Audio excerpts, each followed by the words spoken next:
Okay, well, good afternoon, everyone, and welcome to this first ever Homes for Local Heroes Affordable Rental Forum. It's fantastic so many of you have been able to find time to join us this afternoon for what is a very serious and ever worsening crisis, which I think surely impacts most of all of us in some way or another. What was viewed as a problem perhaps 5 or 10 years ago is now impacting more people than ever. And that problem of 5 or 10 years ago genuinely is now a crisis. It's affecting families, our friends and their friends. So it's something that's community-wide. Today is about learning more about the issue from some of our nation's leading experts, sharing ideas about solutions and hopefully inspiring each of us to do something positive about bringing about change. That could be something as simple as dropping an email to your councillor or local member of parliament, asking them to do something to tackle this affordable housing crisis. Could I begin by acknowledging the traditional lands that we're meeting on today? I'm on beautiful but rather soggy Ngunnawal country in our nation's capital. Many of you are on Dharawal country. It's a great part of the world too, and on behalf of everyone involved in today's forum, can I pay our respects to elders, past, present and emerging, and acknowledge wherever you are right now, we are all on Aboriginal land, which has never been ceded, and we thank our First People for caring for this beautiful country for tens of thousands of years. So today we can all share and enjoy it. My name's Jeremy Lassick. I'm really thrilled to be your facilitator today. My background's in journalism, managing newsrooms and trying to I guess, take the pulse of the community by understanding what are the hot button issues of each day. You could say news is in my blood and it remains a big part of my life. I'm interested in what people are talking about each day in cafes and in pubs, at the school gate, at the sidelines at junior sport and at the workplace water coolers. If climate change is the global issue of the day, surely in Australia right now, there's no bigger issue than the serious lack of affordable housing. Social housing, rental housing, and that great Australian dream, which is today becoming the impossible dream, owning your own home. That's why I was so keen to be part of today. And as someone who started my life in a humble, life in Australia, at least in a humble Nissen hut on Ferrymeadow Hostel way back when, I'm really pleased to be supporting the Housing Trust campaign of Homes for Local Heroes. To provide a little bit of context before we get into our first presentation, just over a month ago, the Housing Trust launched its awareness-raising campaign, Homes for Local Heroes. The campaign has a threefold aim. Firstly, to put the desperate need for more affordable rental housing on the radar for candidates who've put themselves forward for the upcoming council elections in Wollongong, Shellharbour, Kiama and the Shoalhaven.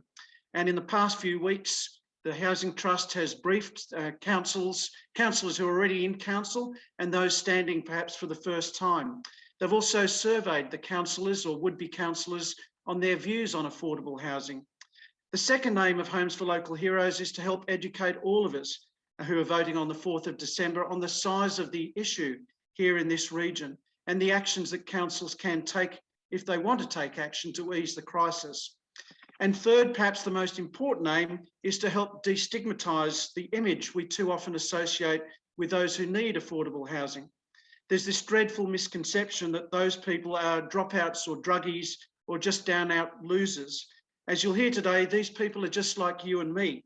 They could be your sons and daughters or brothers and sisters, even your mums and your dads. The majority are in good, solid jobs, but they're on lower incomes and they need some support and some help. So many of these people are our essential workers who've got us through the pandemic. They've been described as heroes in the media, and that's why the Housing Trust campaign speaks about providing homes for local heroes. Can I again thank each of you for setting aside your valuable time today. We only have 90 minutes together. I'm hoping we'll all go the full distance to hear from our experts, to hear from the business community, and recognise the burden the cost of renting a home is having on our local workplace. And we'll hear from the people who found themselves caught up in the affordable rental crisis and also to share some ideas and some questions. Today's forum is co-presented by the Housing Trust and the Community Housing Industry Association, which you might hear referred to as CHIA as the day goes on. Before we hear from our first speaker, some very quick housekeeping. We're recording this session. It'll be uploaded online later, so please be respectful. I know you will be, and don't say anything you wouldn't say in any public forum. We encourage you all to keep your video on. We find it's really does add to the sense of being together as a community when we use our Zoom facilities. If you're on a computer or a laptop, that you can set your screen to gallery view by clicking on the button in the top right-hand side. There is a chat room function. Please use it to ask questions or to make a comment, and we'll monitor those questions. We'll get to as many as we can. Your microphone is turned off, and our admin will unmute you if you're called on during the Q&A. We encourage everyone who's talking to use their full names, and if you're representing an organisation, please include that with your name. If you are having any technical issues, please private message our tech support person in the chat room, and they'll do everything they can to help you out. We do want this forum to be as interactive and engaging as possible. We do want to hear your questions and any comments you might have. We will have time for questions after each speaker, and even more time at the end for a group question. We have limited time together, so please keep your questions brief if you can. And this isn't the place for electioneering or long political statements. We're happy for you to put a view forward, but please keep it brief and keep it respectful. Okay, our first presenter today. Michael Canaccio is a town planner and public policy specialist with many years of experience in the public and private sectors in Australia and in the United Kingdom. He's a senior policy advisor with the Community Housing Industry Association, which advocates for a housing system that changes lives for the better. Michael's organisation, which you may hear called CHEER today, represents 100 member organisations who own, manage and maintain an amazing 50,000 homes for low and middle income New South Wales families, including many hundreds in this region. Would you please welcome, through acclamation or a wink or a nudge, Michael Canaccio from CHEER. Thanks, Jeremy. Good afternoon, everyone. I have the pleasure of starting off today's presentations. Before I do that, I wanted to acknowledge that I'm coming to you here in Sydney from the lands of the Gadigal people of the Eora Nation, and I'd like to pay my respect to elders past and present. So in my presentation today, I wanted to give you an overview of exactly what we mean by affordable housing, why it's so important, and what role the community housing sector plays in all of that. And hopefully, as I go through the presentation, I can dispel some myths that there may be around what affordable housing is. So I'm sure it comes as little surprise to you that New South Wales has the worst levels of housing affordability in Australia. In New South Wales right now, almost half of all low-income households are experiencing housing stress. And when we talk about housing stress, we mean when a household's paying more than 30% of their income on housing costs. So that 48% represents around 1.4 million people. Now, lower income households are particularly vulnerable to high housing costs because compared to other households, they have a lot less left over at the end of the day after paying for their housing for other really important things like food and clothing and utilities. And as housing affordability worsens, as you would expect, the social housing waiting list grows. And currently, over 50,000 families across the state are waiting, sometimes 10 years or more, for an affordable place to live. So affordable housing is really important because it ensures households can access quality housing without compromising their ability to meet other needs. And it also means that people aren't forced out of their communities or aren't forced to have to commute really long distances to work. A common measure of housing being affordable is not paying more than 30% of household income on housing costs. So if we look at that in the context of median rents across New South Wales, that would mean a household will have to earn between $72,000 and $86,000 a year to be able to afford housing on the open market. Now, that's obviously an average figure and it will vary across the state, but I'm hoping it gives you an idea about just what level of income a household needs to earn to avoid housing stress. And as we'll see now, that there are many households who don't earn that much. So when we talk about social and affordable housing, we're referring to specific housing products that are rented to lower income households at below market rates. So you can think of social and affordable housing as part of a broader spectrum of housing products, from crisis and transitional housing all the way up through to private rental and home ownership at the more expensive end. Broadly speaking, social and affordable housing products are reserved for households that earn less than 120% of median income. To put that into some numbers, in Sydney, that's around $118,000 a year, and outside Sydney is around $100,000 a year. Now, you may think that is quite high, and that in itself is a reflection of just how high housing costs are in New South Wales. Now, you can see from the diagram on the screen, I've plotted some the income of some occupations on the spectrum from very low to high. And you can see that a number of occupations like security guards, nurses, teachers, and firefighters are all earning below that threshold to access social and affordable housing. Now, these are just some of a number of what we would all agree are essential occupations to ensuring that our communities are well supported. And if you're earning the minimum wage, which you can see is right down the other end of the spectrum, then you are going to struggle to find affordable housing options if you can't access social and affordable housing. So I hope you can get a sense that affordable housing is important to many different people in your community. It provides safe, secure, and affordable accommodation to a broad range of people. I've listed some here. So I've mentioned a number of essential workers, but it also provides housing to young people and families, to people on disability or aged care pension, to people who have experienced family violence, and to our First Nations people, to name just a few. But we need more, and we need a lot more. The University of New South Wales has estimated that we need over 300,000 additional social and affordable homes across New South Wales by 2036. So this is a pre-COVID estimate, and so it is likely that the number is even higher now.